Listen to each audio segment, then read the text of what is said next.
Hello guys, ito pala yung paboritong pagkain ni Afam, vegetable salad. Ito ay lettuce, hinaluan ko siya ng kamatis at saka sibuyas. Pinagtimplahan ko rin siya ng paminta at saka asin, suka at saka olive oil. Kakarating ko nga pala, galing sa palengke, namalengke na ako para ma-prepare ko ang salad, vegetable salad ni Afam. Ayan, hindi ko na siya sinama dahil abala lang siya sa akin. Natatagalan lang ako lalo pag kasama ko siya lagi. Kaya mas mainam na kung ako lang lagi lumalabas. Bumili ako ng bawang, kamatis, sibuyas, at saka lettuce. 3 piraso na yung binili kong lettuce para kung sakaling maubusan dun sa palengke, meron akong stock, ilalagay ko lang naman sa ref. Hindi naman mahirap mag-prepare ng pagkain para kay Afam dahil hindi naman siya mapili. Kahit ano lang ipapakain mo. Pero syempre, ito yung gustong-gusto niya, yung lettuce na salad.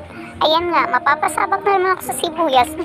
Mapapaiyak na naman ako sa paghiwa. Nilinis ko na nga siya, hinugasan na para titimplahan ko na lang. Ayan, yung lettuce yung huli kong hiniwa. Ayan, tinatanggal ko na nga yung matigas na part dito sa lettuce. Pagkatapos ko siyang hiwain lahat, titimplahan ko lang siya ng suka, olive oil, paminta, at saka asin, pampalasa.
Ayan, tapos ko na nga prepare. Ayan, paghahalo-haluin ko na lang yung tinimpla ko para naman magkakalasa siya lahat. Kailangan talaga kamay ang gamitin nyo dahil yun talagang nagpapasarap para masama yung mga libag.